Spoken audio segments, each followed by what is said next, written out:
Hello, dear friends. I need to share something. YouTube stopped paying for my work, leaving me in a difficult situation. Many of you know what it's like to need a helping hand in tough times. That's where I am now, and I don't want to give up on you. I created a page on Buy Me a Coffee.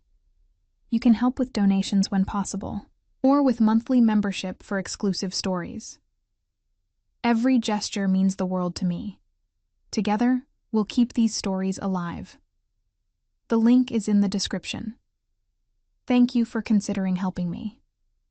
Now, on to today's story. The scissors made a soft snipping sound as I trimmed the stems of white peonies, each cut releasing a faint green scent that mixed with the earthier smell of wet soil from the buckets lined along Tatiana's workbench. My fingers had gone numb an hour ago, the cold water seeping through my skin until I couldn't feel the thorns anymore, just the vague pressure of stems between my palms. Outside the shop window, February rain turned the street into a watercolor painting, all grays and browns bleeding together. "Gemma, the pop-off anniversary arrangement needs baby's breath," Tatiana called from the front, her Russian accent making the words sound like a gentle command rather than a request. "The delicate kind, not the cheap filler." I nodded, reaching for the bin of gypsophila we'd received that morning. My back ached from standing, a familiar pain that settled into my spine around hour 6 of any shift. The floristry studio where I'd worked for 3 years wasn't luxurious, but it had a certain charm. Exposed brick walls, vintage glass vases catching afternoon light, the constant perfume of seasonal blooms. Tatiana had taught me to read flowers like emotions, to understand that peonies meant bashfulness, that white roses could express both reverence and silence. I was good at silence. I'd built my life around it. The apartment I'd moved into 2 months ago was a studio on the 4th floor of a building in a neighborhood that developers had forgotten to gentrify. The rent was manageable, the neighbors were quiet, and the hallway had a window at the end that let in enough light to keep a small potted fern alive. I'd placed it there the first week, watering it every other day, pleased when new fronds began to unfurl. On my 3rd day in the building, I'd written a note on cream cardstock, the expensive kind we used for sympathy arrangements at the shop. "Dear neighbor in 4B, I'm Gemma from 4C.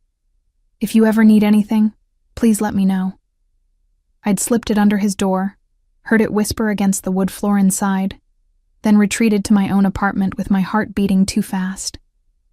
I never received a response, but I'd started noticing things. The door to 4B opened and closed at irregular hours, sometimes 3 a.m., sometimes noon, never following a pattern I could predict.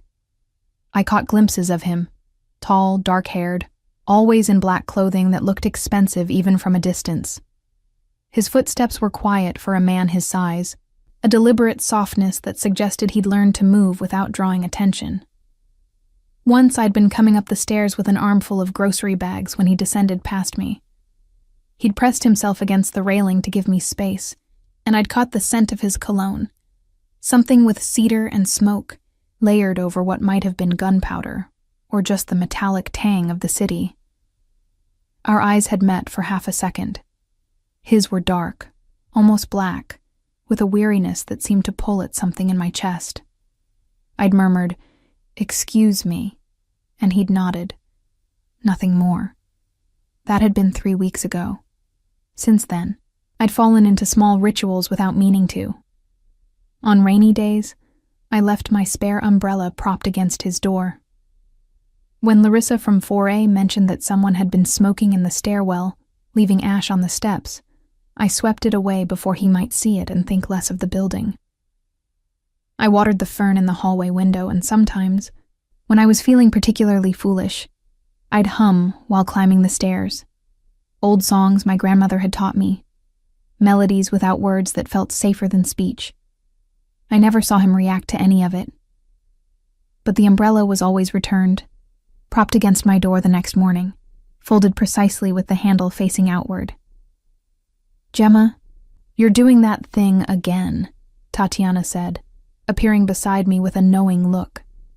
She was a short woman with steel gray hair pulled into a severe bun, but her eyes were kind, That thing where you trim the same stem 5 times because your mind is somewhere else. I looked down and realized she was right. The peony in my hand had a stem barely 2 inches long now, too short for any arrangement. Sorry, I'll use it for a boutonniere. Is not about the flower. Tatiana took the ruined bloom from me and set it aside. Is about you. You work here 3 years. I watch you become more ghost each month. You eat lunch? I had coffee. Coffee is not lunch. She sighed, pulling off her work gloves. You remind me of my daughter. So much heart. You fold it up small so nobody can see. But heart is like flower. It needs light, or it dies. I opened my mouth to protest, but the bell above the shop door chimed. A man entered, shaking rain from a black overcoat. He was perhaps 40, with sharp features and eyes that scanned the shop like he was cataloging exits. Everything about him felt wrong in a space dedicated to beauty and growth. We're preparing an order right now, Tatiana said smoothly, moving toward the front counter. But I can help you in a moment. I'm not here for flowers. The man's accent was similar to Tatiana's, but harder edged. I'm looking for someone. Woman, blonde, mid-20s. She lives in the building on Cheswick Street. Works with flowers.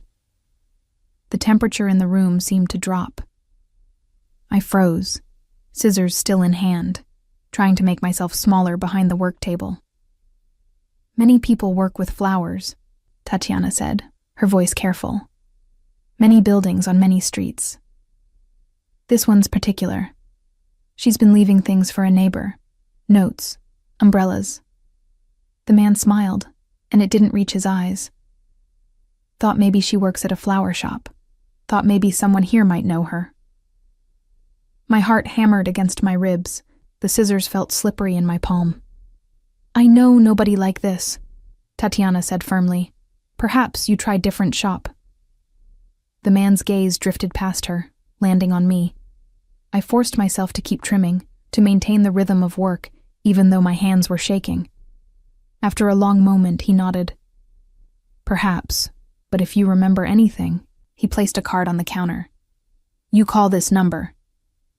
He left, the bell chiming cheerfully behind him in grotesque contrast to the tension he'd left behind.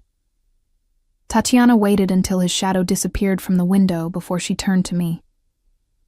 You tell me truth now, she said quietly. This neighbor of yours, who is he? I don't know, I whispered, and it was true. I don't know anything about him. I left a note. I was being friendly. Tatiana picked up the card the man had left, studied it, then tore it into pieces without reading whatever was printed there. Friendly is good. But some people, friendly is dangerous to them. You understand? I nodded, though I didn't fully understand at all. You go home now, Tatiana said. Back entrance. Keep your head down. And Gemma? She caught my arm as I gathered my coat. Maybe you stop leaving things at this man's door. Some flowers. They have thorns you cannot see until too late. The walk home took 20 minutes, and I spent all of them looking over my shoulder. The rain had intensified, turning gutters into streams that rushed toward storm drains. My coat wasn't waterproof, and by the time I reached my building, I was soaked through, shivering. The stairwell smelled like old cooking and damp concrete. I climbed slowly, my wet shoes squeaking against the steps. When I reached the 4th floor, I stopped. There was light coming from under the door to 4B. He was home. I stood there, dripping onto the worn carpet, trying to decide what to do. The man who'd come to the shop had been looking for me specifically. He'd known about the notes, the umbrella, which meant someone had been watching. Which meant I'd inadvertently drawn attention to my neighbor. This quiet man who clearly valued his privacy. I should apologize. I should explain that I'd meant no harm, that I'd simply been trying to be kind in a way that felt safe. Before I could lose my nerve, I knocked on his door. The sound seemed too loud in the quiet hallway.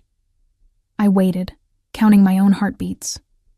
10, 20, 30. The door opened. He was taller than I'd realized, with dark hair slightly disheveled as though he'd been running his hands through it. He wore a black shirt with the sleeves rolled to his elbows, revealing forearms marked with what looked like old scars. His expression was neutral, carefully blank, but his eyes, those dark, tired eyes, held mine with an intensity that made me forget how to breathe. "I'm sorry," I blurted out. "I'm so sorry. Someone came to the flower shop today asking about me, about us, about the notes I left you. I didn't mean to cause problems. I just wanted to be neighborly. But I understand if that was unwelcome. And I promise I won't bother you again." He didn't speak, didn't move, just watched me with that same unsettling focus. "I know you never responded to my note," I continued, words tumbling out too fast, which I should have taken as an answer. "I should have respected your privacy.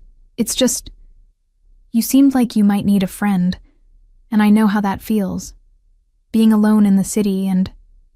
Come inside."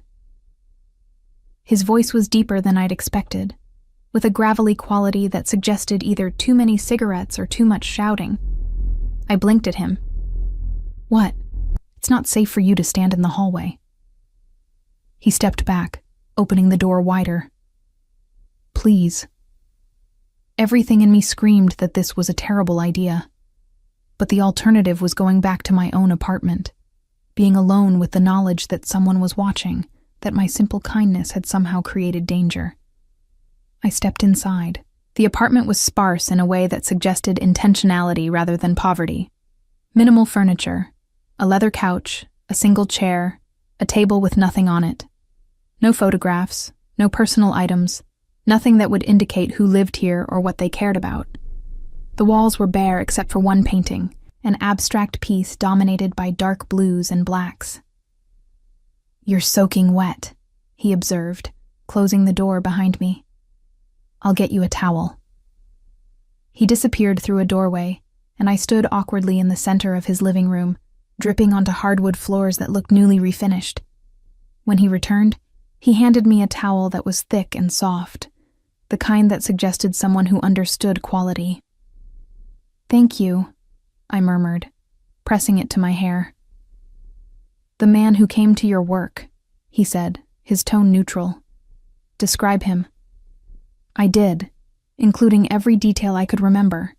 His age, his accent, the way he'd scanned the room like he was hunting. As I spoke, something changed in my neighbor's expression. Not anger exactly, but a coldness that made the temperature feel like it had dropped. "His name is Nikolai," he said when I finished. "And you were right to be concerned." "Who is he?" "Someone who works for me. Or did." He moved to the window, looking out at the rain. Someone who's recently decided that betrayal might be more profitable than loyalty. The words hung in the air between us. I should have been afraid. I should have put down the towel, walked out of his apartment, and never looked back. But something in his voice, a weariness, a resignation, kept me rooted in place. "What does he want with me?" I asked. He turned from the window, and in the dim light, he looked older than I'd first thought. Not in his face, but in his eyes. "He believes you're important to me, that you could be used as leverage. But I'm not. Important to you, I mean. We're just neighbors." Something flickered across his expression, too quick for me to name. "It doesn't matter what's true. It matters what he believes.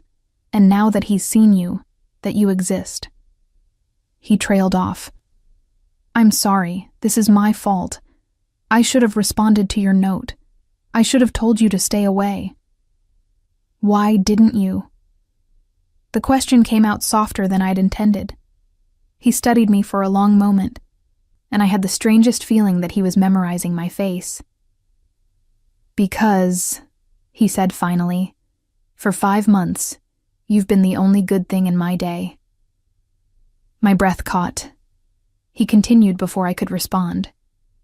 The umbrella on rainy days. The fern in the hallway that someone tends. The singing on the stairs. Old songs, traditional melodies. You thought I didn't notice. He reached into his pocket and pulled out a small stack of cream cardstock. My notes. All of them.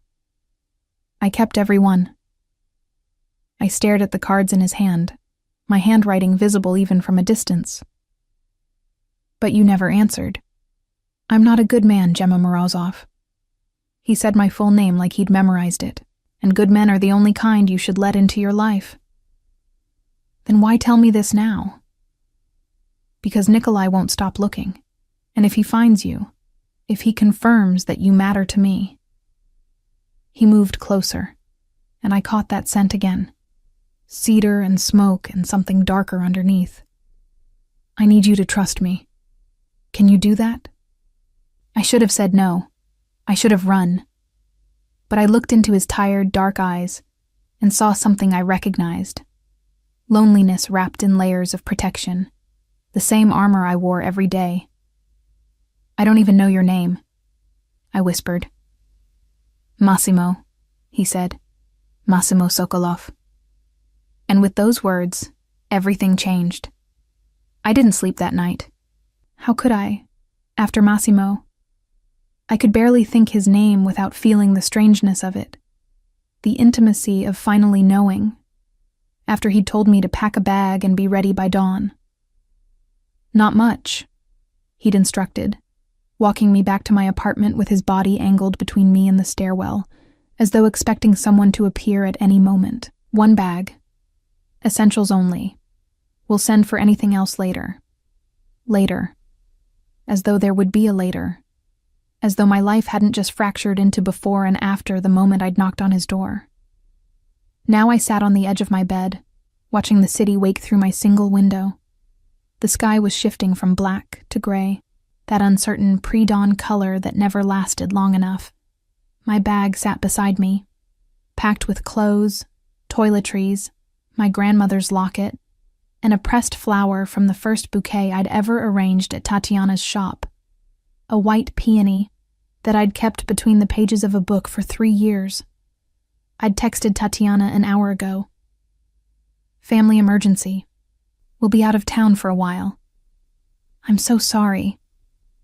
She'd responded immediately despite the hour. Be safe, little one. Job will be here when you return. If I returned. The knock on my door came exactly at sunrise. So quiet I might have missed it if I hadn't been waiting. I opened it to find Massimo in different clothes, dark jeans, a black Henley, leather jacket, but the same tired eyes. He scanned my apartment in a single sweep, taking in my few possessions with what looked like approval.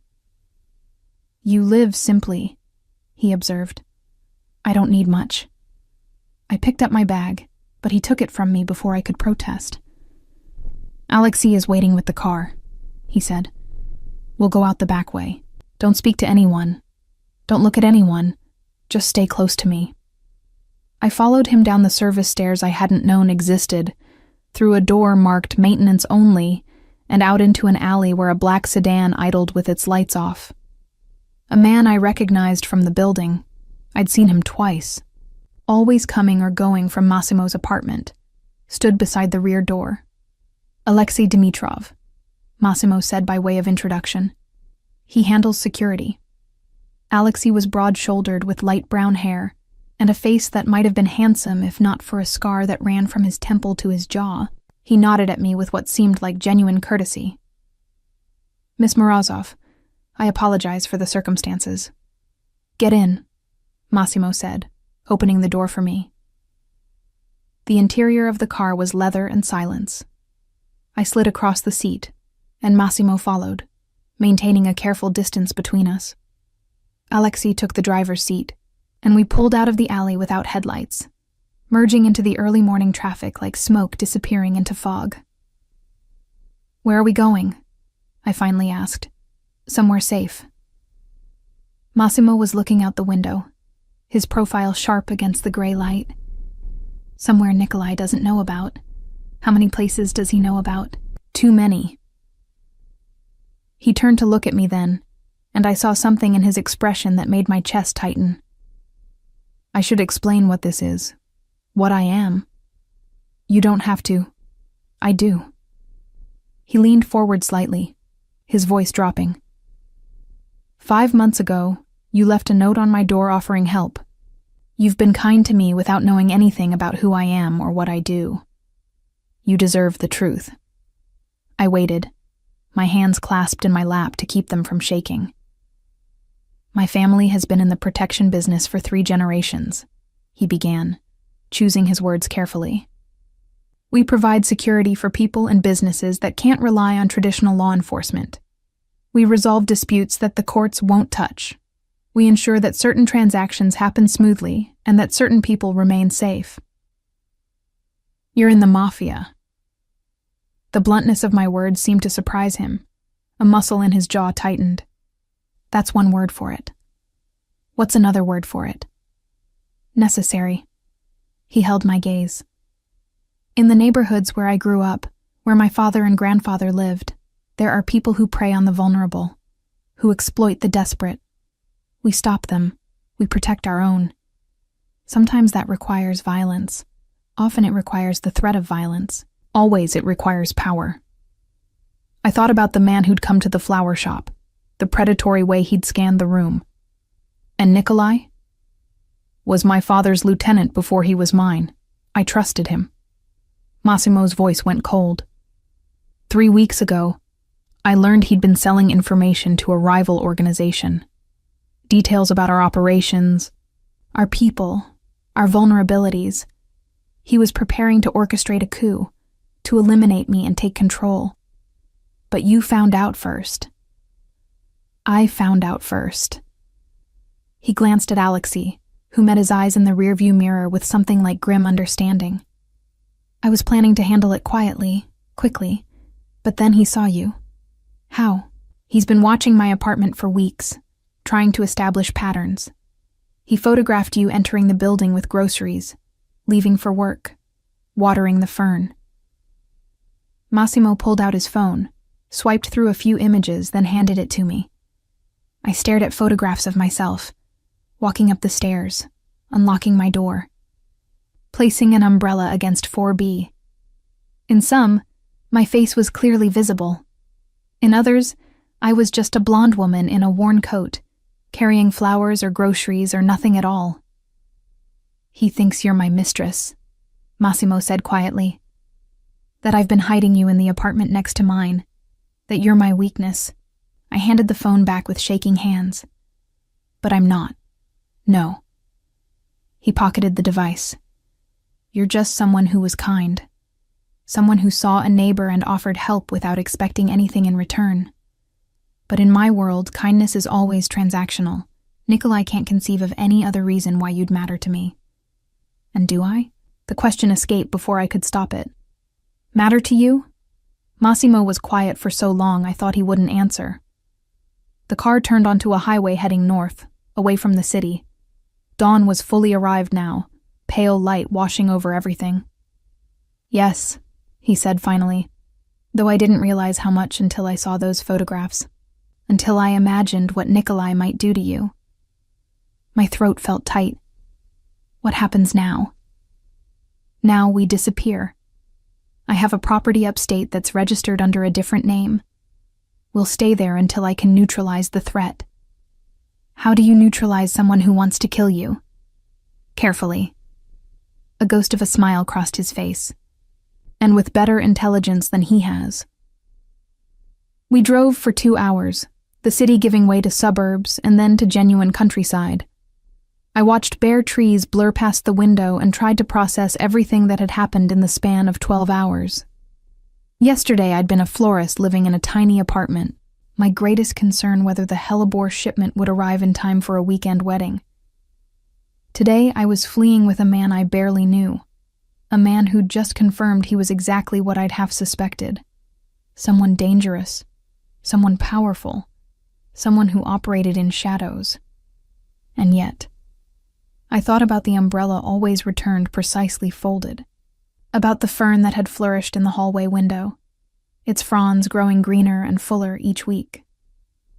about the way Massimo had stepped aside on the stairs to give me space, had moved with that deliberate quietness that now seemed less like stealth and more like consideration.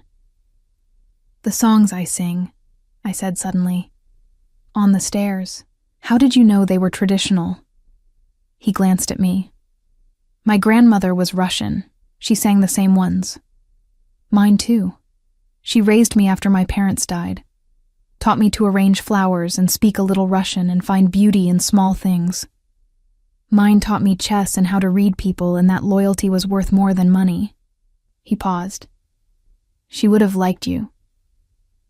The observation felt weighted with something I couldn't quite name. Before I could respond, Alexei spoke from the front seat. "Boss, we have a tale." I turned to look out the rear window. 3 cars back, a silver sedan was matching our speed with meticulous precision. "How long?" Massimo asked, his voice going flat. "Since the city limits. I thought I might be paranoid, but they've followed us through 4 lane changes." Massimo pulled out his phone and made a call. "Nikolai found us faster than expected. We have a tail heading north on 87. Silver Camry. Plates I'm sending you now." He paused, listening. "No. We stick to the plan. But I need you to run those plates and tell me who I'm dealing with." He ended the call and turned to me. "Put your seatbelt on. Alexei, lose them." What followed was the most terrifying 10 minutes of my life. Alexei drove like someone who'd been trained for exactly this scenario, aggressive but controlled, weaving through traffic without hesitation. The silver car stayed with us for 5 miles, then suddenly veered onto an exit ramp. "They're not trying to catch us," Massimo observed. "They're confirming the route. Nikolai knows where we're going." "How is that possible?" Alexei demanded. "Because I've used this property before, for exactly this purpose." Massimo's expression was grim. "He's gambling that I'm predictable." "Are you?" I asked. He looked at me with something that might have been admiration. "Usually, but not today." He pulled out his phone again and made another call. "Change of plans. We're going to the city property instead. Yes, I know it's exposed. That's the point. Pull everyone back to defensive positions. I want full surveillance on all approaches." Another pause. "Because if Nikolai thinks he has me cornered, he'll make his move. And when he does, I'll be ready." The car executed a sharp U-turn at the next exit. Alexei drove us back toward the city, taking a completely different route that wound through smaller towns and back roads. The morning sun was higher now, and I could see the tension in Massimo's shoulders, the way his hand kept moving to his phone as though waiting for it to ring. "You're using me as bait," I said quietly. "No." He turned to face me fully. "I'm using the assumption that you matter to me as bait. There's a difference." "Not much of one." "Gemma."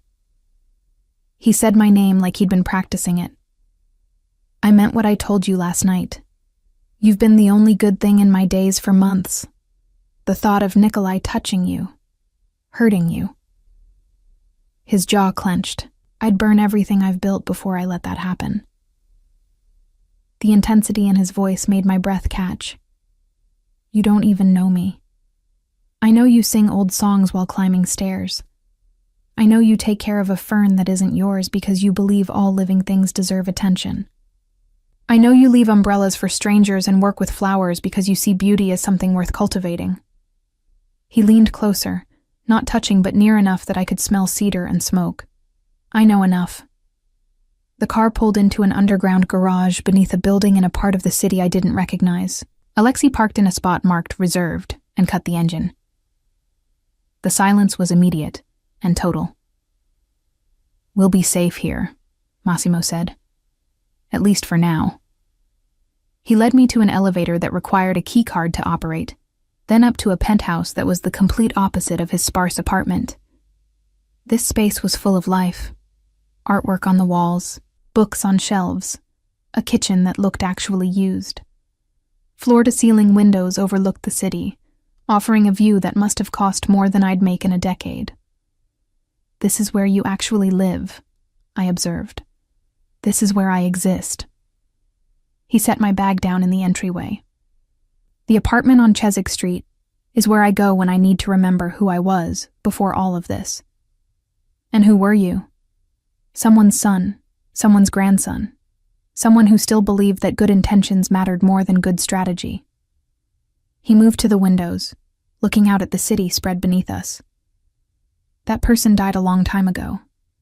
I walked up beside him, close enough to see our reflections in the glass, him tall and dark and closed off, me small and blonde and still dripping uncertainty. "I don't think he's dead. I think he's just tired." Massimo turned to look at me, and for a moment, the careful mask he wore slipped. I saw grief there, and loneliness, and something else that made my heart beat faster. "You should rest," he said, his voice rough. "There's a guest room down the hall. You'll be safe here. I promise you that." "What are you going to do?" "What I should have done 3 weeks ago." He pulled out his phone. "I'm going to end this." I wanted to ask how. I wanted to ask what ending it meant. But the exhaustion of the past 12 hours was catching up with me, and my legs felt suddenly unsteady. Massimo noticed immediately, his hand moving to my elbow to steady me. "Come on," he said, his touch gentle. "Let me show you the room." He led me down a hallway lined with abstract paintings to a bedroom that was simple but elegant, white linens, soft lighting, a view of the city through gauze curtains. My bag was already there, placed carefully on a bench at the foot of the bed. "There's an ensuite bathroom," Massimo said, pointing to a door. "Everything you should need. If you want anything else, food, clothes, anything, just ask. Thank you." The words felt inadequate for everything he'd done, everything he was doing. He paused in the doorway, looking back at me. "Gemma, I am sorry. For all of this. You didn't ask to be pulled into my world." "No," I agreed. "But I did ask if you needed anything. And you answered." Something in his expression shifted. "I did. Though my answer might have complicated your life more than you bargained for." After he left, I sat on the edge of the bed and tried to make sense of everything. Outside the window, the city stretched in all directions, millions of people going about their normal Monday morning, unaware that somewhere in this sprawl, a man named Nikolai was planning violence, and a man named Massimo was planning to stop him. And I was caught in the middle, a florist who'd only wanted to be kind to a lonely neighbor. I lay back on the bed, not bothering to change clothes, and closed my eyes. Sleep came quickly, pulling me under into dreams of dark hallways and umbrellas and peonies that smelled like smoke. I woke to the smell of coffee and the low murmur of voices in another room. For a disoriented moment, I didn't know where I was. The bed too soft, the light too bright, the silence too complete. Then memory returned in a rush. Massimo, Nikolai, the car chase, the penthouse. I sat up too quickly, and the room swayed. My phone on the nightstand showed 2:47 p.m. I'd slept for nearly 6 hours. Outside the window, the city blazed with afternoon sunlight, all sharp edges and glass reflections that hurt to look at directly. The voices continued from somewhere down the hall. I stood, smoothed down my wrinkled clothes, and followed the sound to a study where Massimo sat behind a desk with Alexei and another man I didn't recognize. All three looked up when I appeared in the doorway. "I'm sorry," I said immediately. "I didn't mean to interrupt." "You're not interrupting." Massimo rose, and I noticed he'd changed into fresh clothes. Black slacks, a charcoal shirt with the sleeves rolled up. "We were just finishing. Gemma, this is Pavel. He handles our intelligence operations." Pavel was older than the others, perhaps 50, with silver hair and sharp eyes that assessed me with professional detachment. "Miss Morozov, a pleasure," Likewise. I stayed in the doorway, uncertain of my place in this gathering. We'll continue this later, Massimo told them. Both men nodded and filed past me, Pavel offering a polite nod as he left. When the door closed behind them, Massimo gestured to a leather chair across from his desk.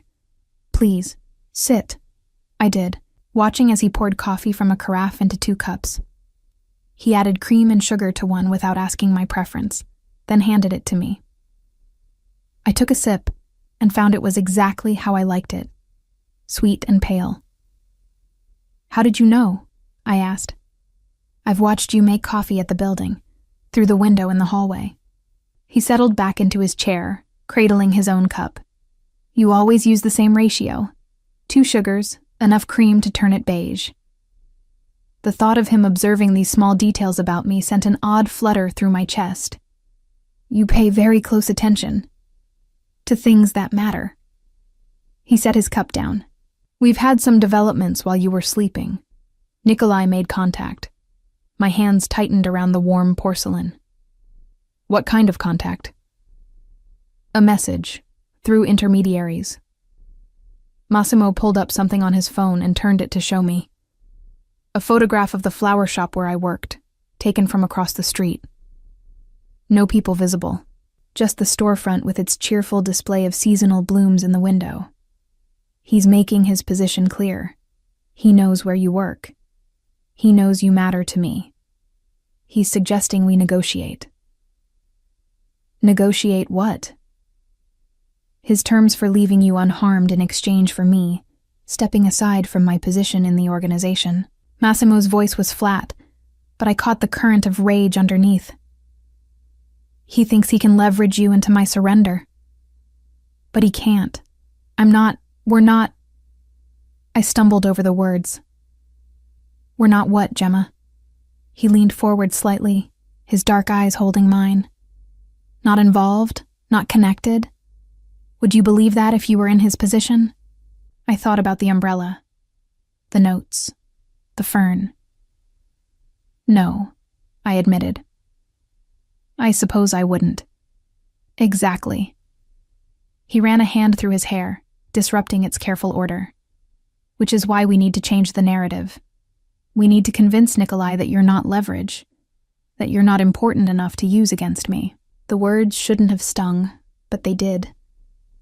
I set my coffee down carefully. How do you propose we do that? By making our relationship public, and then ending it publicly. He watched my reaction. We stage a fight, something visible, something convincing. We make it clear that whatever was between us is over, that you mean nothing to me now. That way, Nikolai has no reason to target you. You want me to pretend to be your girlfriend, just so you can publicly discard me? I want to keep you alive. His voice was sharp. Everything else is negotiable. I stood, needing to move, to put distance between us. I walked to the windows and looked out at the city below.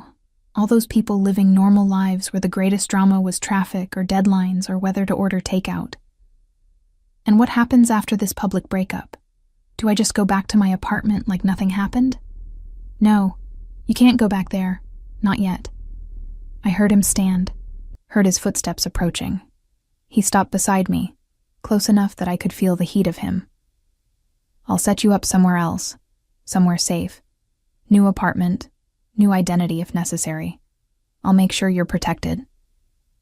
For how long? For as long as it takes. I turned to face him and was startled by how close he'd gotten. I could see the shadow of stubble along his jaw, the slight crookedness of his nose that suggested it had been broken at least once. And what do you get out of this arrangement, besides removing the threat? Something flickered in his expression. Peace of mind, knowing that my mistakes didn't cost an innocent person their life. Is that all? The question hung between us. Outside, a siren wailed in the distance, growing louder then fading away. Massimo reached up as if to touch my face, then stopped himself, his hand dropping back to his side. No, he said quietly. That's not all. Before I could ask what he meant, his phone buzzed. He pulled it out, read something that made his jaw tighten, then typed a quick response. "Nikolai wants to meet," he said. "Tomorrow night. Neutral location. He's proposing a trade. His information about the people he's been working with in exchange for my assurance that you'll be unharmed." "Why would you need to assure him of that? You just said you were planning to stage a breakup." "Because he's accelerating his timeline. He knows I know about the betrayal, and he's trying to salvage what he can." Massimo pocketed his phone. "Meeting with him is risky, but it might be our best chance to resolve this without further bloodshed." "You mean it might be your best chance to kill him?" He didn't deny it. "Would that bother you?" I considered the question honestly. "I don't know. I should say yes. But when I think about what he wanted to do to you, what he might still do." I trailed off. I don't know what the right answer is anymore. There isn't a right answer. There's just survival. He moved past me to the window, his reflection sharp in the glass.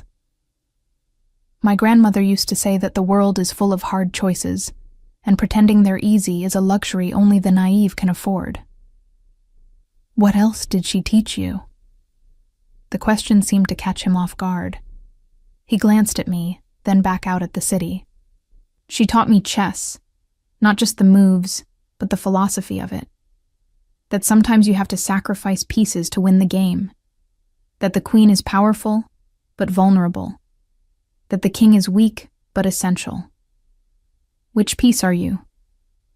I've always thought of myself as the knight, moving in unexpected ways, jumping over obstacles. A slight smile touched his mouth. "My father was the king. Everyone else was positioned to protect him." "And your mother?" The smile vanished. "My mother was the queen who got sacrificed too early in the game." I waited, sensing there was more. "She was killed when I was 16, Massimo said, his voice carefully neutral in the way that suggested old pain. "Caught in crossfire during a dispute between my father's organization and a rival family. She was just coming home from buying groceries. Wrong place, wrong time. I'm so sorry." My father changed after that, became harder, more ruthless. He went after the people responsible with a thoroughness that frightened everyone, including me. Massimo's reflection in the glass looked haunted. He got his revenge, but it cost him everything else. His judgment, his principles, his humanity. By the time he died, he'd become exactly the kind of monster he'd always claimed to be fighting against. "Is that why you go to the apartment on Chiswick Street? To remember who you were before you inherited all of this?" He turned to face me fully. "How do you do that?" "Do what?" "See through to the truth of things. Most people look at me and see only the surface, the power, the danger, the carefully constructed image. But you," he took a step closer. "You saw someone who might need a friend, someone who might appreciate an umbrella on a rainy day." "I saw someone lonely," I said softly.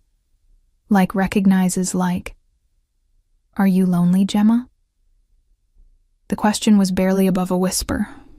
I thought about my small apartment, my quiet job, my life built around routines that never involved other people. "Yes. I think I have been for a very long time." "Since your grandmother died?" "Since before that. Since I realized that everyone I loved eventually disappeared." I looked down at my hands. My parents in the accident, my grandmother to cancer, even the few friends I had in school. We all drifted apart after graduation. I learned that it was easier not to get close to people, easier to be alone than to risk losing someone else. So you pour your heart into flowers instead. Flowers are honest. They're beautiful for a season, and then they die, and everyone expects it. There's no false promise of permanence. I met his eyes, but they still deserve care while they're here. They still deserve to be appreciated. Massimo was quiet for a long moment. "I think I understand why Nikolai assumed you mattered to me. You're the kind of person who tends to things others overlook, who finds beauty in temporary moments, who offers help without calculating the cost. He reached out slowly, giving me time to pull away, and tucked a strand of hair behind my ear. "You're everything I stopped believing existed in this world." His touch lingered, warm against my cheek. I should have stepped back, should have remembered that this was temporary, that we were going to stage a public breakup, that I was just a complication he needed to resolve. But I didn't move. "Massimo," I began, not sure what I was going to say. His phone buzzed again, breaking the moment. He pulled back, checking the screen, and his expression shifted to something harder. "Pavel has intel on Nikolai's current location. If we move now, we can end this before tomorrow night's meeting." "You mean kill him before he has a chance to defend himself?" "I mean eliminate a threat before he hurts anyone else." Massimo's voice had gone cold, professional. "He's already sold information that got 3 of my people arrested. He's planning to kill me and take over operations. He's threatened you. At what point does defense become justified?" I didn't have an answer. I wanted to say that there was always another way, that violence begat violence, that surely there had to be a solution that didn't involve death. But I thought about the predatory way Nikolai had looked at me in the flower shop, and I knew Massimo was right. Some threats couldn't be negotiated away. "What do you need me to do?" I asked. "Stay here. Stay safe. Let me handle this." "No." The word came out fiercer than I'd intended. "If we're doing this public relationship charade tomorrow, then I need to understand what I'm protecting you from. I need to see who Nikolai really is." Massimo studied me with an expression I couldn't read. "You want to come with me to a meeting that might end in violence? I want to understand what I've gotten myself into. All of it." For a moment I thought he'd refuse. Then slowly he nodded. "All right. But you do exactly what I say when I say it. No questions, no hesitation. Agreed?" "Agreed." "Then get some rest. We leave in 2 hours." He moved toward the door, then paused. "Gemma, what you're about to see, the person I become when I'm doing this work, that's not the man who listened to you sing on the stairs." "I know. Do you?" He looked back at me, and in his eyes I saw something like regret. Because once you see that side of me, you can't unsee it, and I need you to be certain that's what you want. I thought about the umbrella always returned with care, about the notes he'd kept, about the way he'd said, "You've been the only good thing in my days." "I'm certain," I said. He nodded once and left me standing by the window, watching my reflection in the glass as the afternoon light slowly faded into evening. The warehouse was in a part of the city I'd never been to, where streetlights had been broken so long ago that no one bothered to replace them anymore. We'd driven here in silence. Massimo at the wheel of a different car, sleek and black and somehow more menacing than the sedan from that morning. I sat in the passenger seat watching industrial buildings blur past in the darkness, trying to keep my breathing steady. "Last chance to change your mind," Massimo said as we pulled into an alley behind what looked like an abandoned shipping facility. "I'm not changing my mind." He cut the engine and turned to face me. In the shadows, his features were all sharp angles and darkness. "When we go in there, you stay behind me. You don't speak unless I tell you to. If something goes wrong, you run. There's an exit at the back of the building. Alexei showed you the route on the map." I nodded, my throat too tight for words. "Gemma." He reached out and took my hand, his grip warm and solid. "I mean it. If shooting starts, if anything happens, you run. Don't wait for me. Don't look back. Just run." "What about you?" "I've been doing this since I was 18.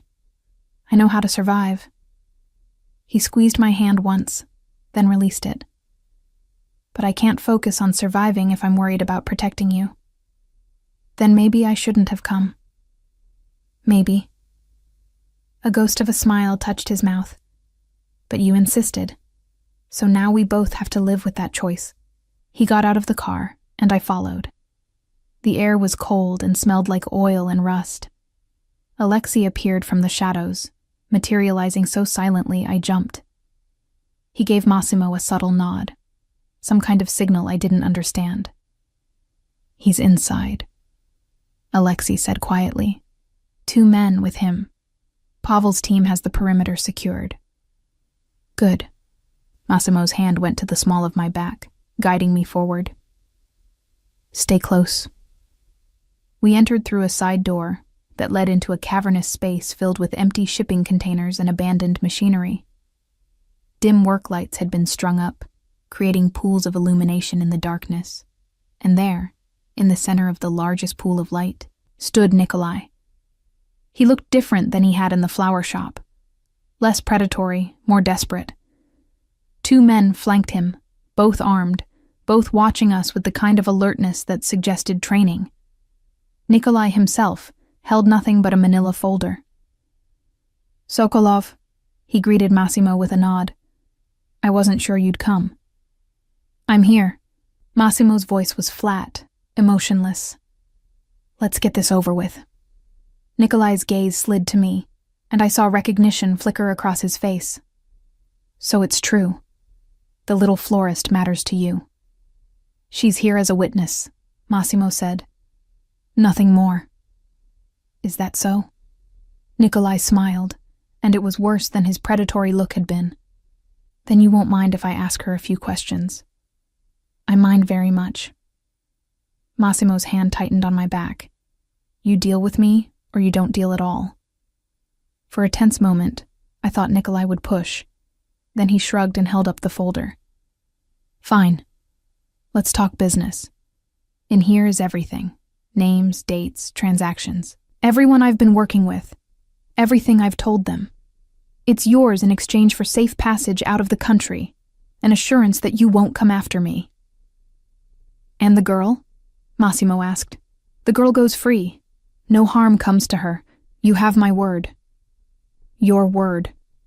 Massimo laughed, and it was the coldest sound I'd ever heard. "Your word means nothing to me, Nikolai. You've been selling information for months. You've been planning to kill me and take over operations. Your word died the moment you betrayed my father's memory." Something shifted in Nikolai's expression. "Your father was a butcher who pretended to be a businessman. He built this organization on fear and blood, and you've done nothing to change that. I'm offering you a way out. Information that could protect what's left of the operation in exchange for letting me walk away. That's more mercy than your father would have shown." "You're right." Massimo's voice remained deadly calm. "My father would have killed you the moment he learned of your betrayal. No meeting, no negotiation, just a bullet and an unmarked grave." "But you're not your father, are you?" Nikolai took a step forward. "You're the one who goes to that sad little apartment to pretend you're still human. You're the one who keeps that shy neighbor's notes like they mean something. You're the one who's weak enough to bring her here tonight instead of handling this like a professional." The 2 men with Nikolai shifted slightly, and I realized they were positioning themselves for something. My heart started pounding harder. "Massimo," I whispered. "Something's wrong." "I know." He didn't take his eyes off Nikolai. "Alexei, move." Everything happened at once. Alexei grabbed me and pulled me backwards just as the lights went out. Gunfire erupted, muzzle flashes lighting the darkness in strobe-like bursts. I hit the ground hard, Alexei's weight covering me, his hand pressed over my mouth to keep me from screaming. The shooting lasted maybe 30 seconds, but it felt like hours. When the lights came back on, emergency floods this time, harsh and white, I saw Nikolai on the ground. His 2 men were down as well, and Massimo stood over them with a gun in his hand, completely still. "Clear," Alexei said into what I now realized was a radio earpiece. He helped me to my feet, his hand surprisingly gentle. "Are you hurt?" I shook my head, unable to form words. My ears were ringing from the gunfire. My hands were shaking so badly I had to clasp them together. Massimo walked over to us, his expression unreadable. "Get her out of here. Take her back to the penthouse." "Massimo," I started. Now, Alexei. He still wasn't looking at me. I'll deal with the cleanup. Alexei took my arm and started leading me toward the exit. I looked back once and saw Massimo kneeling beside Nikolai's body, picking up the fallen manila folder. His movements were mechanical, practiced, like he'd done this 100 times before. Because he had, I realized. This was who he was when he worked. This was the man behind the careful quietness, the tired eyes, the loneliness that had called to my own. This was what I'd asked to see, and now I couldn't unsee it. The drive back to the penthouse passed in silence. Alexei didn't try to make conversation, for which I was grateful. I sat in the passenger seat watching the city lights blur past and trying to process what I'd witnessed. The violence had been so quick, so efficient.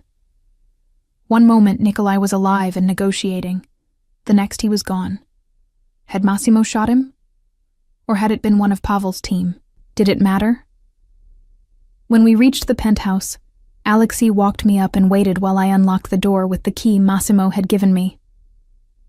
"He'll be home soon," Alexei said quietly. "He's just making sure everything is handled properly." "Properly?" I repeated numbly. "Miss Morozov." Alexei's voice was gentle. "I know this is difficult, but Nikolai would have killed you without hesitation if he'd gotten the chance. What happened tonight, it was necessary. I know. And I did know, intellectually. But knowing and accepting were different things." After Alexei left, I walked through the penthouse in a daze. I ended up in the kitchen, mechanically making tea that I didn't really want. My hands had finally stopped shaking, but something else had settled into my chest. A cold, heavy understanding of exactly what Massimo's world entailed. I was standing by the window with my untouched tea when I heard the door open. Massimo entered, and I noticed immediately that he'd changed clothes. Different shirt, different jacket. No sign of what had happened at the warehouse. "You're still up," he observed. I couldn't sleep. He moved into the kitchen, poured himself a drink, something amber from a crystal decanter, and downed it in one swallow. "You shouldn't have seen that. I should have insisted you stay here." Would it have changed anything? What happened tonight? No, but you wouldn't have to carry it with you. I set down my tea and turned to face him fully. "Is he dead? Nikolai?" "Yes." "Did you kill him?" Massimo met my eyes without flinching. "Yes." The simple honesty of it hit harder than I'd expected. The folder he had. The information. Was it real? Some of it. Enough to be useful. He poured another drink but didn't swallow this one immediately. "Pavel is working through it now. We'll know by morning how much damage Nikolai actually did." "And then what? You hunt down everyone he was working with?" "If necessary." He took a sip of his drink, watching me over the rim of the glass. "This is what I do, Gemma. This is who I am. I eliminate threats to protect what's mine. Sometimes that means violence. Often it does." "I know." I wrapped my arms around myself. "I asked to see this side of you. I asked to understand. And now I do." He set his glass down and moved closer, stopping a few feet away. "And now that you understand, now that you've seen what I'm capable of, do you want me to arrange transport to a safe house? Somewhere you can wait this out away from me?" I should have said yes. I should have taken the escape he was offering. But I thought about the way he'd kept my notes, the way he'd protected me without asking for anything in return, the way he'd looked when he talked about his grandmother teaching him chess. "No," I said. "I don't want to leave." Something flickered in his expression. Surprise, relief, something deeper I couldn't name. "Why not?" "Because you were right. You're not your father. You didn't enjoy what happened tonight. You did what you thought was necessary to protect your people, to protect me. There's a difference." "Is there?" He laughed without humor. "My father used to say the same thing, that every act of violence was necessary, that every death served a purpose. And then one day, I looked at him and realized he'd started to enjoy it, that the necessity had become an excuse. "But you don't enjoy it," I said with certainty. "I saw your face after. You looked empty, like you'd carved something out of yourself to make room for what you had to do." Massimo closed the remaining distance between us, and I could see the exhaustion in every line of his face. "You see too much. You keep too much hidden." He reached out slowly and touched my face, his palm warm against my cheek. "I thought if I kept you at a distance, if I never responded to your notes, never spoke to you, you'd be safe from all of this. But you were kind anyway. You kept leaving umbrellas and watering that fern and singing those songs. And I was selfish enough to let you, because for those few moments when I heard you in the hallway, I could pretend I was still someone capable of receiving kindness without corrupting it." "You haven't corrupted anything," I said softly. "Haven't I? You witnessed a murder tonight because of me. I witnessed you protecting yourself and your people from someone who wanted to destroy you both. That's not the same thing." He studied my face like he was trying to memorize it. "How are you this forgiving?" "I'm not forgiving. I searched for the right words. "I'm just trying to understand the difference between the person you have to be and the person you are. And I think the person you are is someone who kept notes from a shy neighbor because they reminded you that kindness still exists in the world." Massimo's thumb traced my cheekbone, a gesture so tender it made my breath catch. "I don't deserve your kindness, Gemma Morozov." "Maybe not, but you have it anyway." For a moment, we stood there in the quiet of the penthouse, the city lights casting shadows across his face. Then he leaned down slowly, giving me every opportunity to pull away, and pressed his lips to my forehead. It wasn't a kiss, not really. It was something gentler, a benediction, a promise, a moment of connection that felt more intimate than anything I'd experienced before. When he pulled back, his dark eyes held mine. "Tomorrow, we have to put on a show. We have to make it look like there's something between us worth destroying publicly. Can you do that?" "Yes." "And afterward, when we stage the breakup and you're supposed to hate me..." He stopped, jaw tightening. "What?" "Nothing." He stepped back, breaking the contact. "Get some rest. Tomorrow is going to be difficult." He left me standing in the kitchen, my forehead still warm from where his lips had touched. And I realized that the most dangerous thing about Massimo Sokolov wasn't his capacity for violence. It was his capacity to make me believe that underneath the darkness, there was a man worth saving. The restaurant Massimo chose for our public relationship debut was the kind of place I'd only ever seen in magazines. White tablecloths, crystal chandeliers, a wine list longer than most novels. We arrived separately, a strategic choice designed to create the impression of a secret romance being revealed. I wore a dress Massimo had arranged to be delivered to the penthouse that morning. Midnight blue silk that fit perfectly despite him never asking my size. He knew, I realized as I looked at myself in the mirror before leaving. Just like he'd known how I took my coffee. He'd been paying attention for months, cataloging details about my life while I sang on the stairs and watered the fern, both of us orbiting each other in careful silence. Now that silence was about to shatter in the most public way possible. I arrived first, gave Massimo's name to the maître d', and was escorted to a table positioned precisely where Massimo wanted it, visible from the entrance, visible from the street-facing windows, visible to the maximum number of people. As I sat, I noticed the other diners, mostly wealthy couples and business associates, the kind of people who moved in Massimo's actual world.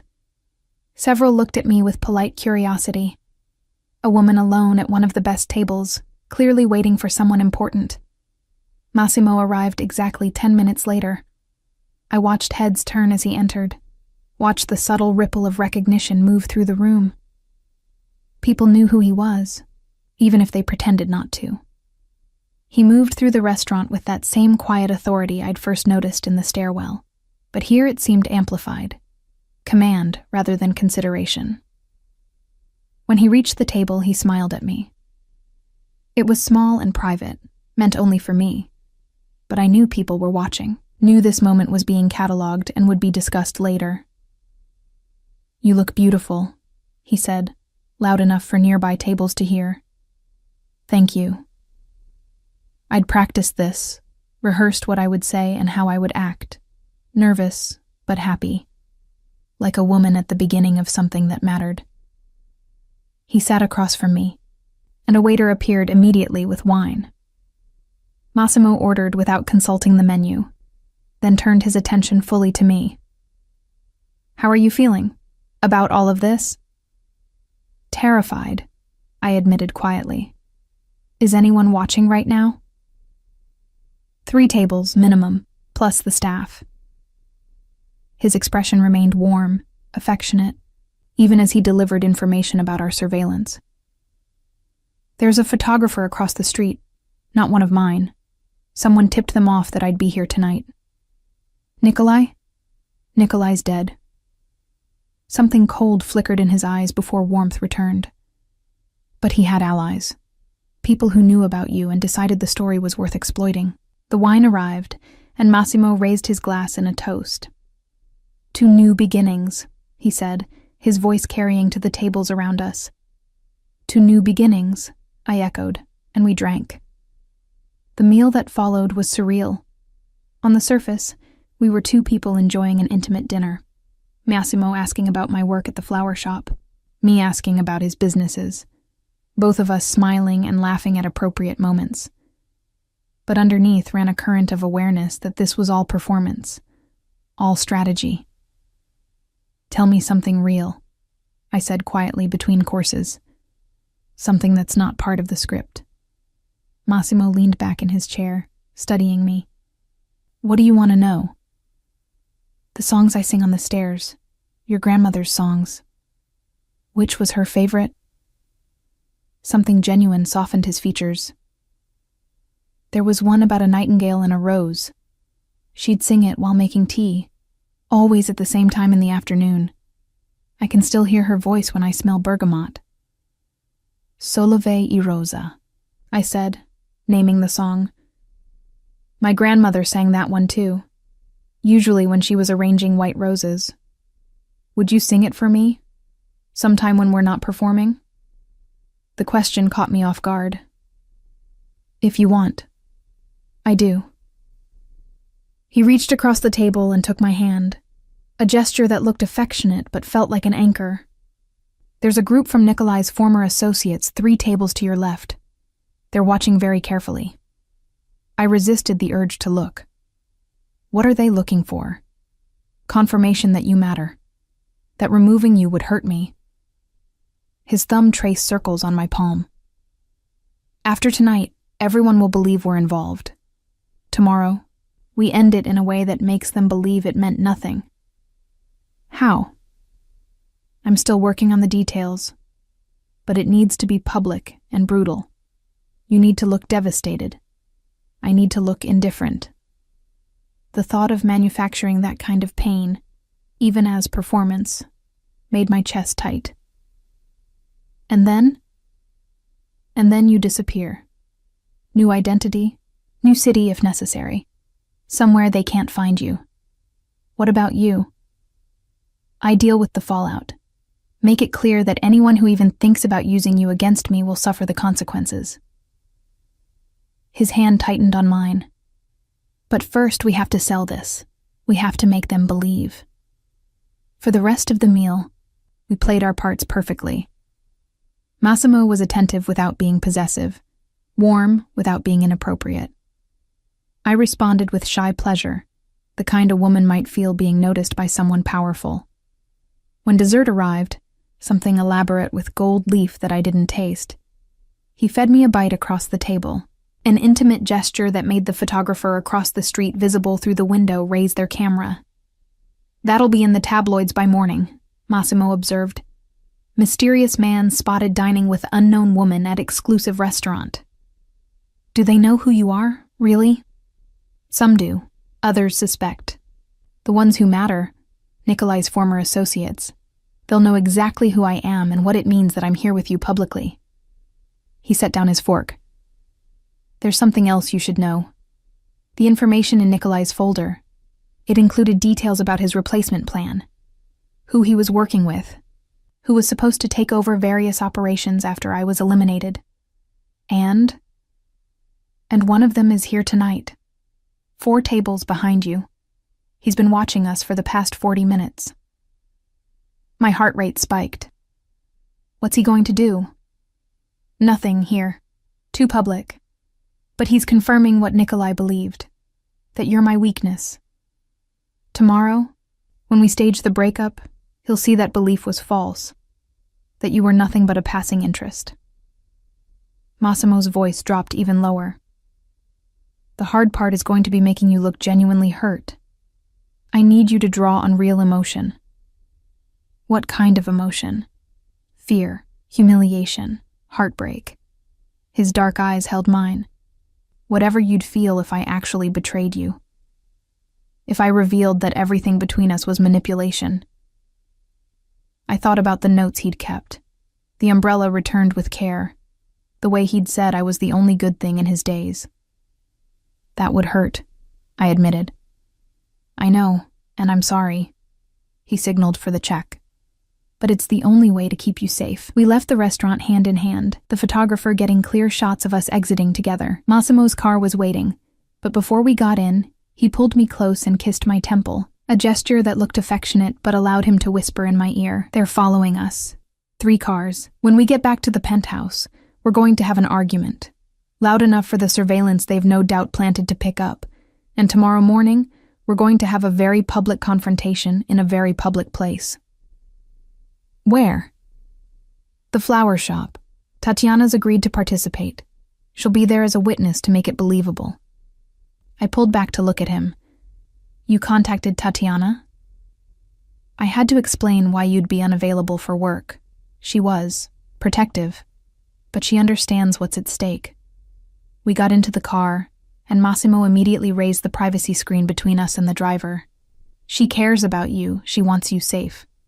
So you told her the truth? Enough of it.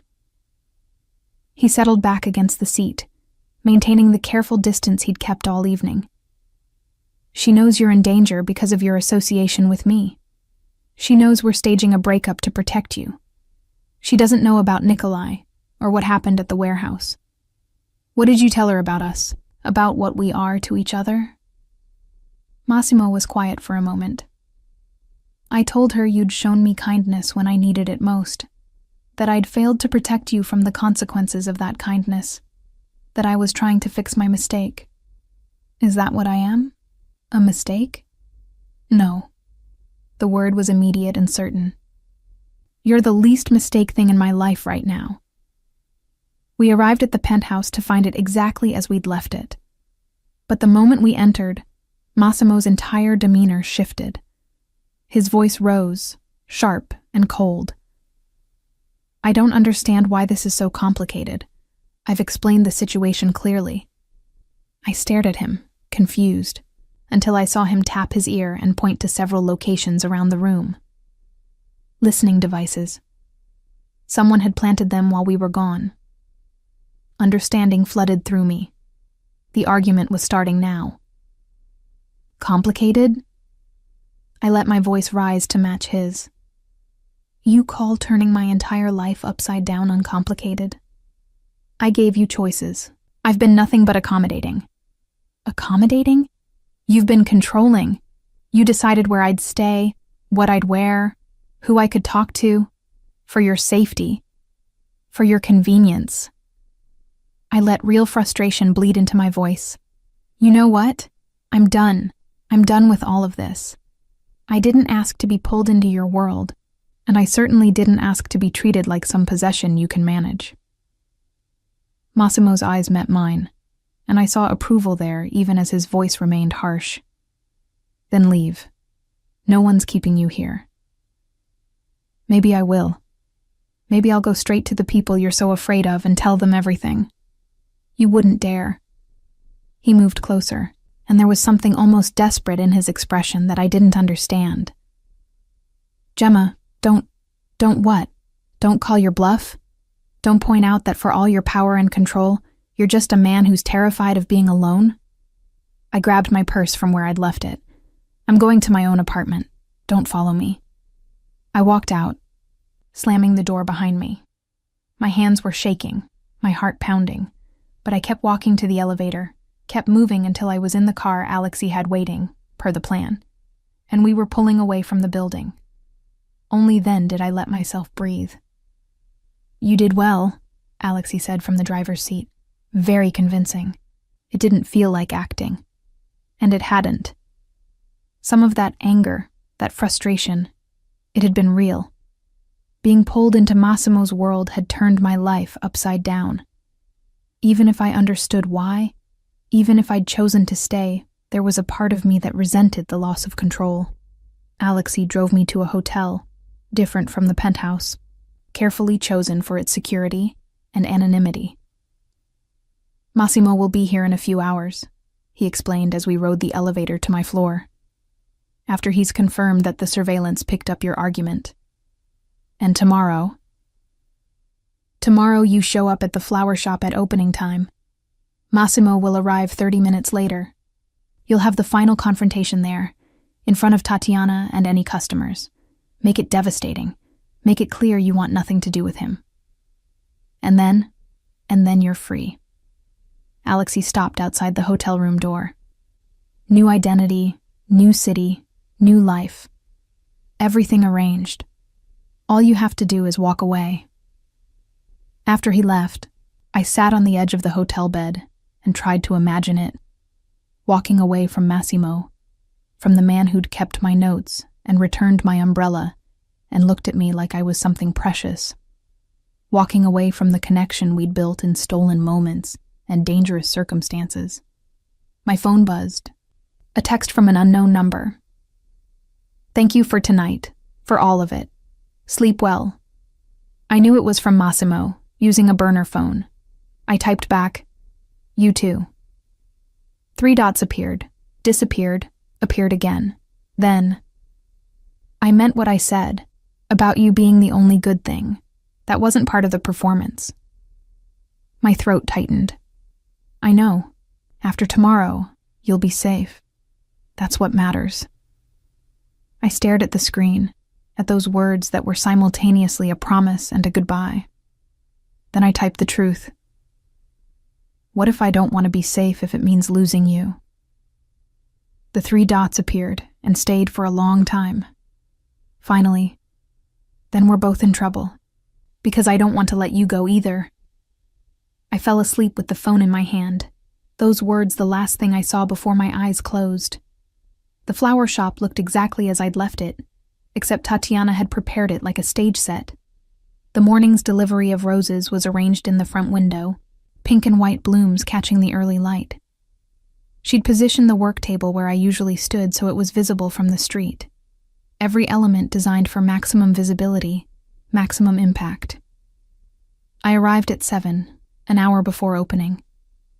Tatiana was waiting, her steel-gray hair pulled back severely, her expression a mixture of concern and determination. You look terrible, she observed, pulling me into a brief, fierce hug. No sleep? Some. I set down my purse and looked around the shop that had been my sanctuary for 3 years. Thank you for doing this. I know it's asking a lot. Is nothing. She waved off my gratitude.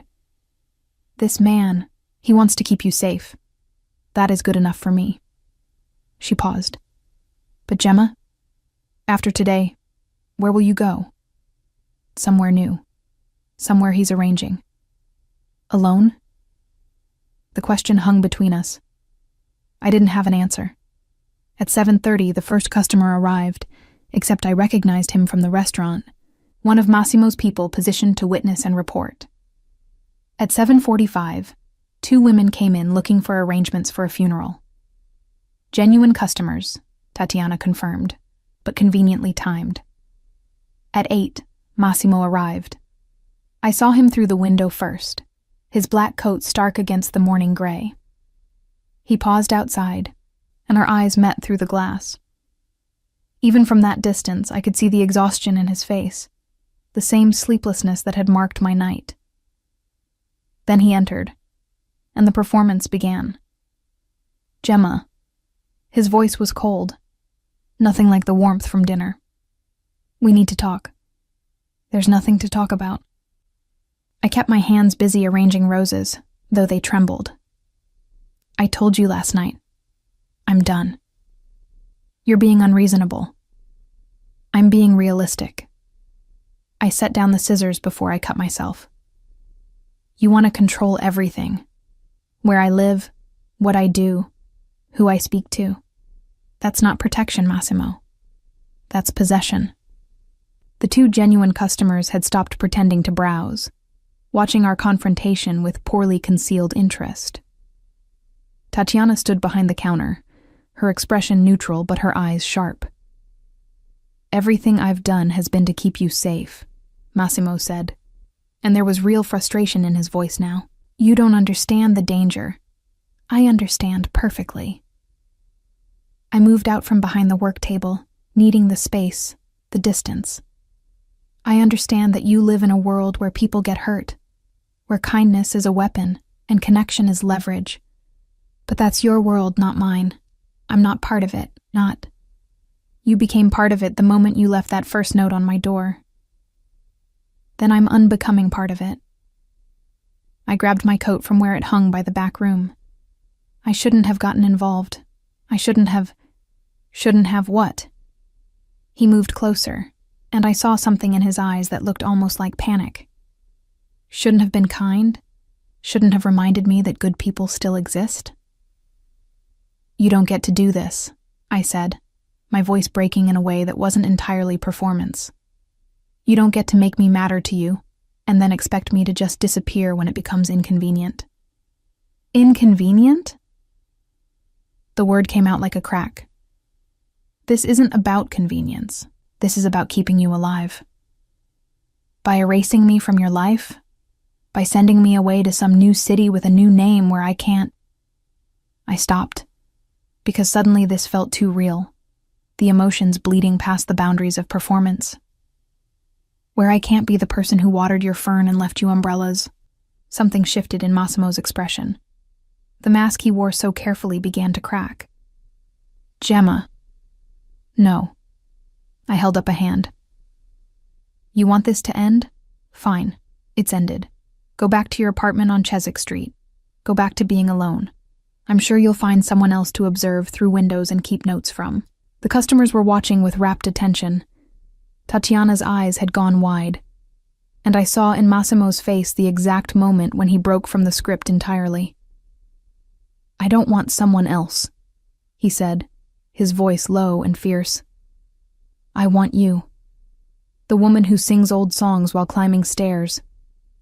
The woman who cares for plants that aren't hers because all living things deserve attention.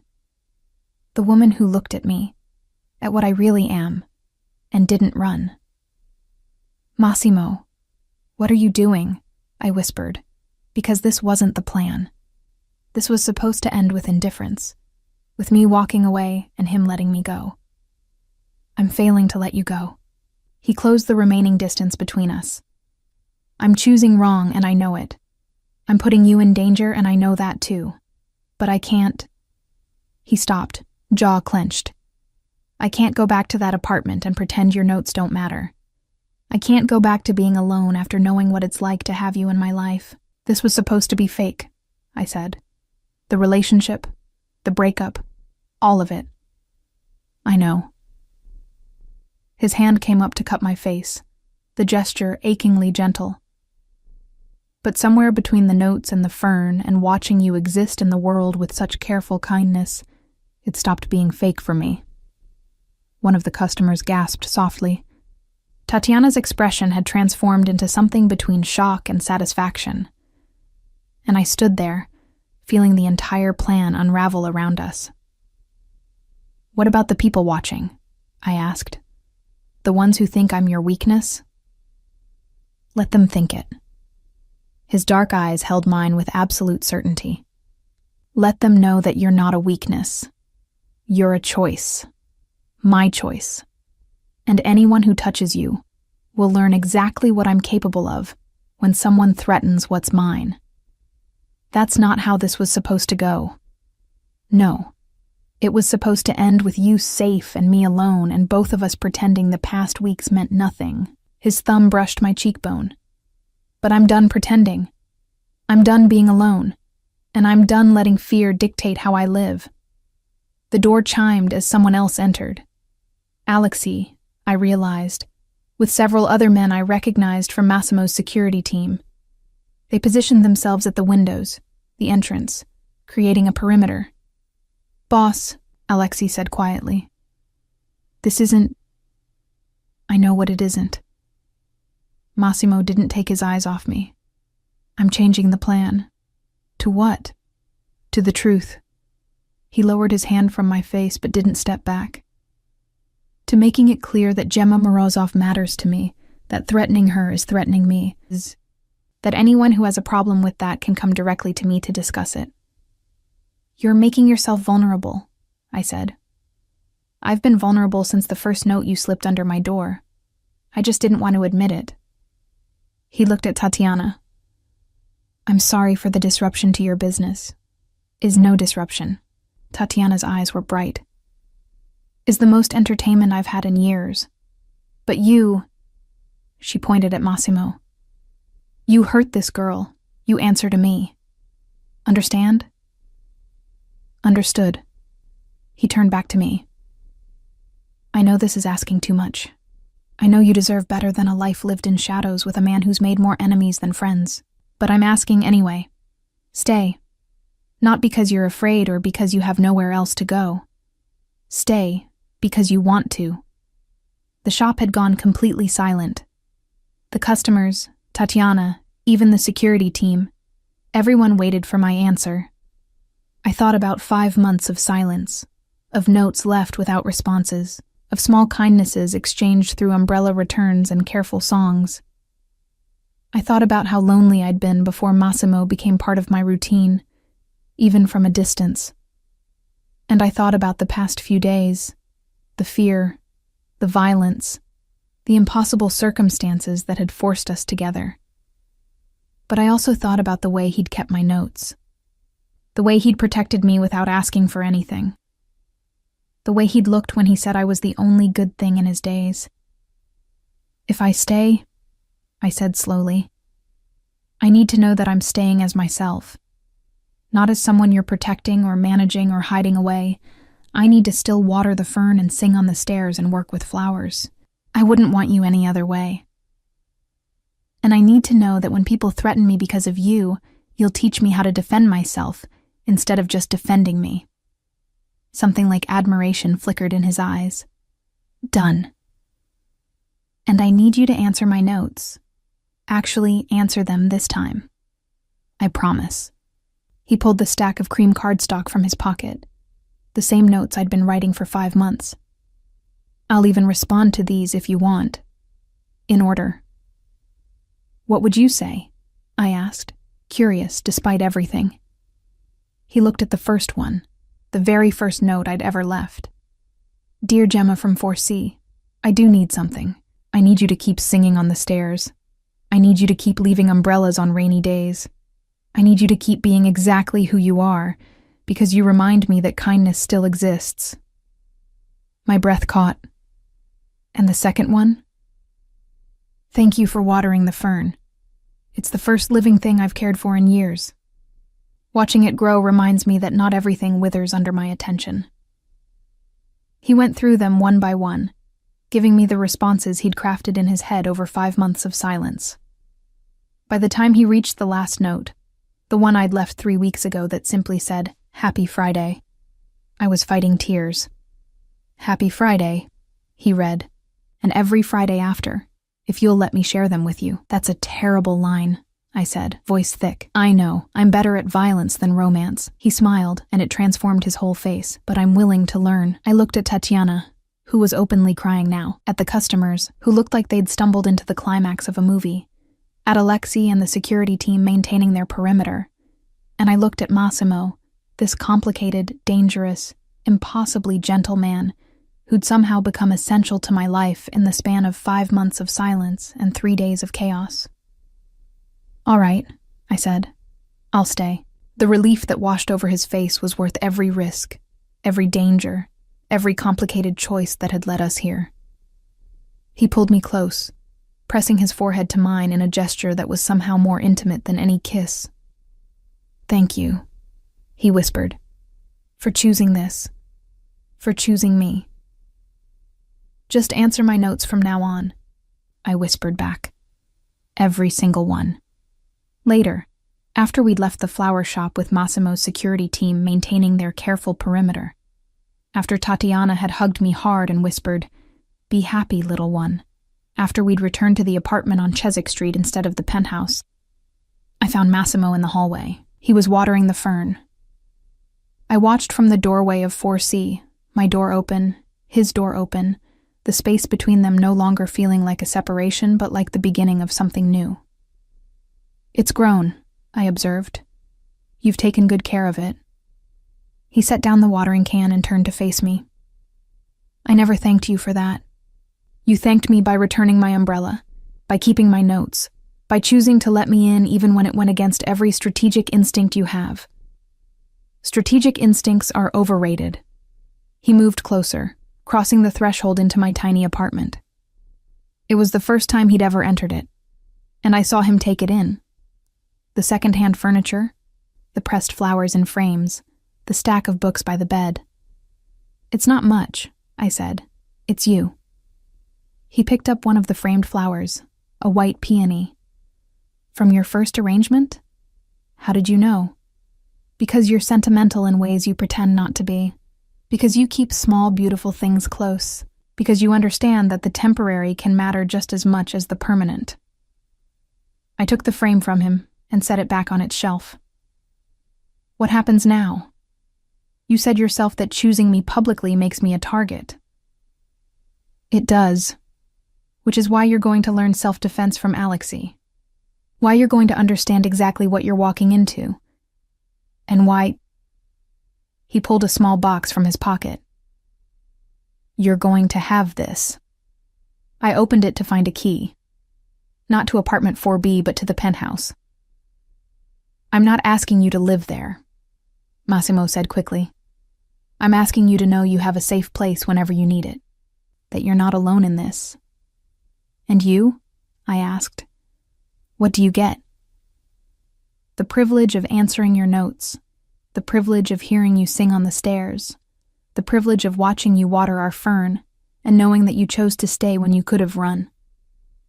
I reached up and touched his face, feeling the stubble along his jaw, the warmth of his skin. "I've been alone for a long time. So have you. Maybe we can be alone together." "I'd like that." He turned his head to press a kiss to my palm. "Though I should warn you, I'm not good at this. At relationships, at vulnerability, at any of it. Neither am I. We'll learn together." As the late afternoon sun slanted through my window, painting everything in shades of gold, Massimo pulled me close. And there in the doorway between our apartments, between his shadows and my light, between who we'd been alone and who we might become together, we stood holding each other like anchors against the storm.